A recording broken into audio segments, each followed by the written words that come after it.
Hello and good morning to Dr. Noni and my fellow friends. I am Graeme Jambananingkan, and today my group will present the topic on discuss to what extent the Act has helped to improve the performance of local government following with the main provisions in the Local Government Act 171 that relate to its function and the main provision in Act 171 that enhance financial powers. Let's begin with the introduction first. What is local government?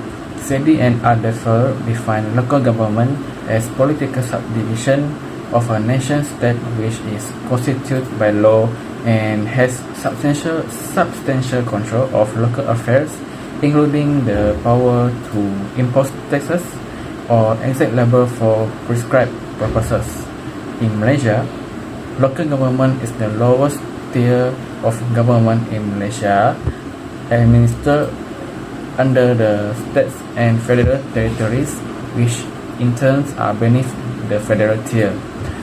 Local governments are generally under the exclusive purview of the state governments as provided in the Constitution of Malaysia, except for local governments in federal territories. It also referred to as local authority, headed by a civil servant with the Yang di-Pertua for rural districts and municipalities, and mayor for cities. Councillors are appointed by the state governments. In rural areas, the jurisdiction area of local governments largely correspond to the district's boundaries. However, in urbanized areas, local government areas may not be consistent with the district boundaries and may overlap with adjoining districts, as municipal or city boundaries usually do not conform to district boundaries. Next, I will talk about Local Government Act 1976, Act 171. It is Act of Parliament outlines the form, organizational structure, functions and responsibilities of a local council operate under uniform laws enacted by Parliament under Clause 4, Article 76 Federal Constitution. Local government is an act to check and combine the laws that relating to the local government. At the same time, the Town and Country Planning Act 1976, Act 172, and Street Drainage and Building Act 1974, Act 133 was promulgated. It provides the powers to all local government in doing their function in order to help to improve the performance of local government in terms of functions of local government. There are 5 main functions of local government under the Local Government Act 171, which are town planning and control, social function, public health and sanitation, public amenities and environmental protection, and building control, providing the needs of people in the district and make improvement in the district. Now let's move on to the next part, which is why this act is distributed, be made or existed in our country. The purpose of the Local Government Act 171 is to ensuring uniformity of law and policy to make a law with respect to local government. The Local Government Act 1976 shall apply only to Peninsular Malaysia according to Section 1, Clause 1, Act 171. Section 1, Clause 2 stated that this Act shall come into force in a state on such that as the state authority may, after consultation with the minister, appoint in relation to the state by a notification in the Gazette. The state authority may, after consultation with the minister, appoint different dates for the coming into force of different provision of this act, and may bring all or any of the provisions thereof into force either in the whole state or in such part or parts of the state as may be specific in the notification. I'm going to share how the Local Government Act improved the performance of local government. The Local Government Act 171 has played a crucial role in improving the performance of local government authorities in Malaysia, with a clear mandate and guidelines for their functions and responsibilities. This clarity has allowed them to operate more efficiently and effectively in managing public activities, public health and sanitation, and waste management. One significant improvement brought by the Act is the financial empowerment of local government authorities. They have the authority to collect rent, taxes, and other charges for the services that they provide. This newfound financial power has allowed them to generate more revenue, resulting in improved funding with their operations. With increased revenue, local government authorities can now provide better services and facilities to the public. This means enhanced infrastructure, improved public transportation, and upgraded community facilities. Section 7, Power and Responsibility, is one method it enhances performance. It gives local governments the power to decide what to do and how to do it based on local requirements, which improve responsiveness and efficiency. In Section 15, Financial Autonomy and Revenue Creation, it gives local government the tools they need to efficiently access and employ resources. The provision encourages self-sufficiency and improve service delivery. Among the many ways local governments could generate revenue can be through creating commercial property under their control.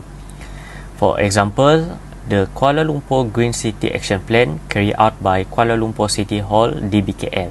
Main provisions of the Local Government Act 1971. The Local Government Act 1971 serves as the framework for local council in Malaysia. It outlines the structure, power, and responsibility of local administrations, enabling them to effectively manage their role. This legislation grants local government the authority they need to execute their tasks and provide essential service to people. Local government in Malaysia carry out a wide range of functions that contribute to community development and well-being. The first one is urban planning and development. Local government are responsible for ensuring proper allocations of land for residential, commercial, and industrial use. They play a vital role in fostering sustainable and planned development within their jurisdictions. Now, we will go through some examples of how local government in Malaysia have successfully implemented their functions. The first one is public marketplace. For instance, the Kuala Lumpur City Hall DBKL has built Pasar Tani Mega in Taman Tasik Titiwangsa. This market ensures the availability of fresh product and contribute to the local economy by providing a sanitary environment for vendors and consumers.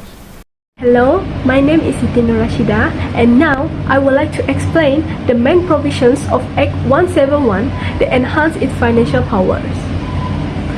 This provision has enhanced the performance of the local authority where they can use available resources to develop their area.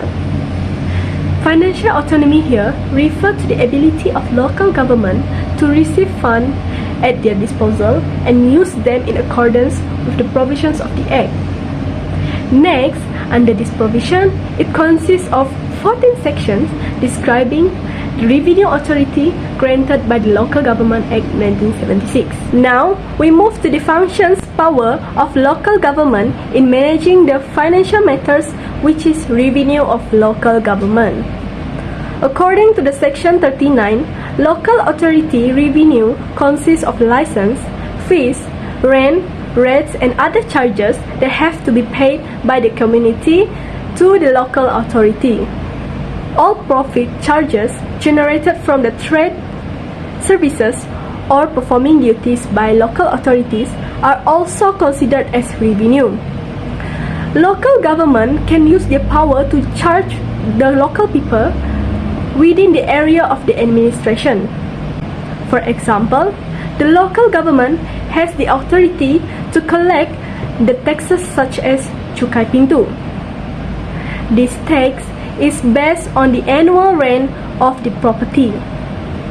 These taxes are collected to subsidize the development and the upkeep of local infrastructure and the services. According to the Sun Daily report, 4 towns in Johor State have raised more than 100 million ringgit due to collected taxes.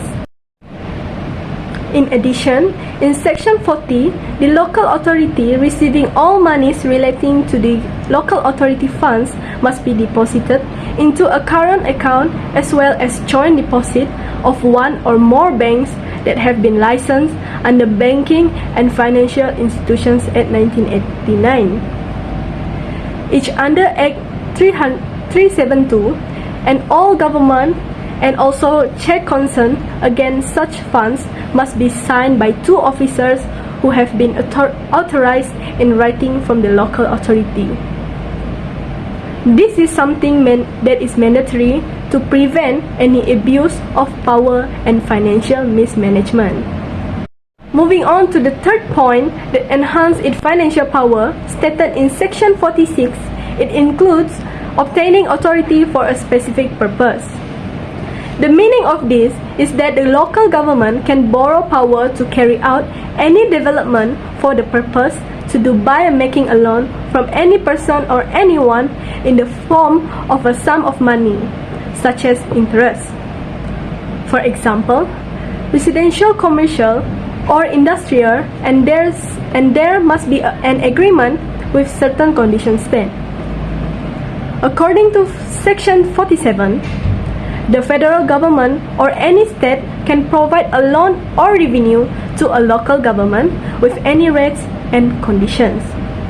In conclusion, the local government acts in Malaysia play a crucial role in shaping the governance and development of the local communities.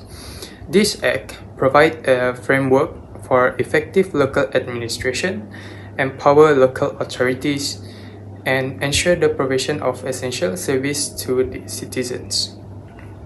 In conclusion, strengthening the physical autonomy, investing in capacity building, and promoting transparency and accountability will contribute to the overall improvement of the local government and enhance the well-being of the Malaysian communities. By continuously refining the acts, Malaysia can create a more responsive, inclusive, and sustainable local government system that meets the evolving needs of its citizens.